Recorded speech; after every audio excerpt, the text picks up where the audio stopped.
This is Hunt Lyman from the Hill School, and this is going to be the final in 4 parts of an online forum on student writing.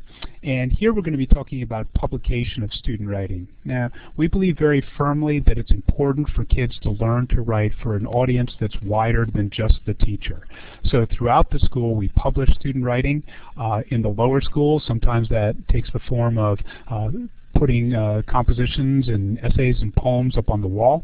Throughout the school, we have student publications.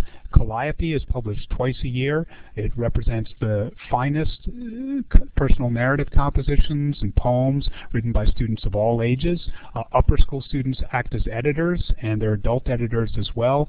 Tal Mack has been running this for years. And then Jill Bifus runs Curves, Angles, and Dots, which is a publication that comes out 3 times a year and publishes every student every year. And what I want to do is to provide some examples of the writing represented in Calliope and Curves, Angles, Dots, and to show why this really represents what we hope that all students are going to learn to do. So this is an 8th grader, Chloe. Outside the glow of the street lamps, a dozen humps lie on warm air grates. I roll down the window to get a closer look, but Mom tells me to roll it up. I look again, and when one hump turns over, I realize that it is a man wrapped in rags. His bloodshot eyes are the only part of his face not covered with coarse hair. As I watch, he stands up and reaches into his pocket while the air from the grate blows his coat open, exposing bare legs. The light changes to green, and we drive on. This is a writer beautifully in control as part of a much longer piece. It paints a very specific picture of what she's talking about. It is syntactically sophisticated. This last sentence, for example, has a wonderful rhythm to it. It's on an important topic. It's on the homeless, and we realize what it's about as the writer realizes it. It shows control of vocabulary, words such as bloodshot and coarse.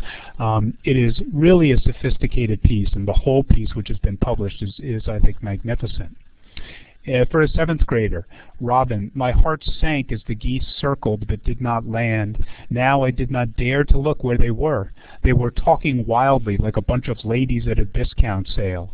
Then their voices seemed to fade, and I was just about to start planting again when I heard the sound of slowly flapping wings. Out of the corner of my eye, I saw that a pair had left the group and were now flying over my head. Quietly, they circled the pond. Then one spoke to the other with just a single loud honk. The one behind caught up, and they circled one more time, lower, wing to wing. This is also a writer who's clearly in control, is able to paint a very specific picture using lots of senses, not only visual, but this wonderful insight of geese sounding like ladies talking at a discount sale. The sense of slowly flapping wings, of they circled one more time, lower, wing to wing, the sense of sentence, the sense of pacing, the sense of a writer who is really invested in what she's writing about and very much in control of the process. Also a beautiful essay all the way through. In 6th grade, Lena, Maku was a dog who had to live because too many other creatures had died. It had been a springtime of horses breaking down on the tracks, raccoons wandering around dazed with rabies, and humans losing the fight to cancer. What hurt me most, though, was when our 16-year-old Afghan hound Xerxes lay down and never got up again.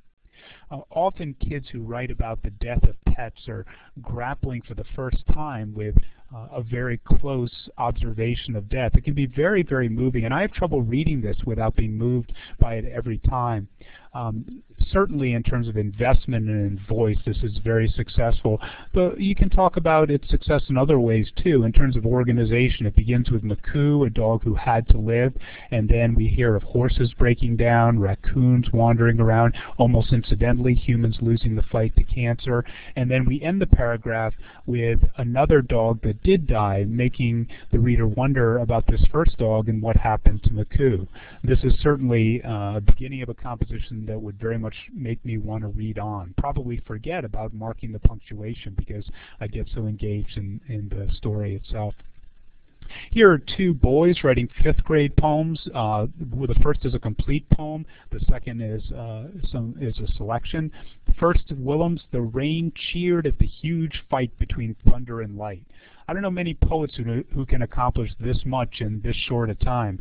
It's personification, of course. You have a fight going on. The thunder is fighting the lightning, and the sense of the rain as a background cheering them on. It's a wonderful way to conceive of a storm, and I'd maintain this is something only a kid could come up with.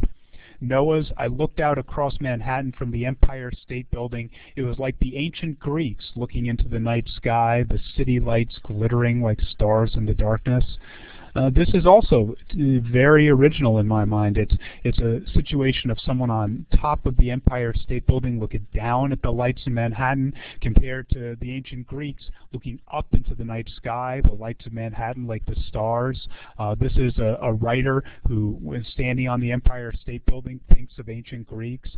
It's a very original, engaging piece using a sophisticated vocabulary, using some complex, interesting sentences. And then Cora in the 4th grade. I feel the moss under me in the rocks. I feel my tree's rough bark and its smooth, shiny leaves. I see the shimmering lake and the pine needle carpeted path that goes from the boathouse to my tree. Now, not many 4th graders can do this, but she can. And really, I put this in here to illustrate what someone can do at a pretty young age. This is a beautifully constructed paragraph. It's not even the complete paragraph. The way that these words sound, smooth, shiny leaves, shimmering lake, and pine needle carpeted path, this is a kid who has read a lot. It's the only way you learn to construct sentences like this is by having that model and be able to see examples of language use that are used in writing but that are not used in speech. Some of the resources that are most important for us, some of you may remember when William Zinsser was here a number of years ago talking about On Writing Well, a book that has been in print now for 30 years. It's for adults primarily, but sections can be used for children. In the lower school, the Art of Teaching Writing, Lucy Calkins is really the guru of lower school writing workshops, has many resources here, and Nancy Atwell is her match in the middle school and high school. In the middle is really a continuation of the Art of Teaching Writing as it applies to older writers. Creating Writers by Vicki Spandell illustrates how to create rubrics, examples of student writing, understanding how to see it, and then They Say, I Say is a book about academic writing and making the moves in academic writing the kinds of things that are expected and that are helpful. Again, I encourage anyone who is interested in this presentation, any of the things that I've said, please, we encourage you to come in and speak to us. Let us show us your child's writing. Let us show us the ways that we're encouraging your child to develop as a writer. We'd love to talk to you about this, but I hope that some of this information has been helpful. Thank you.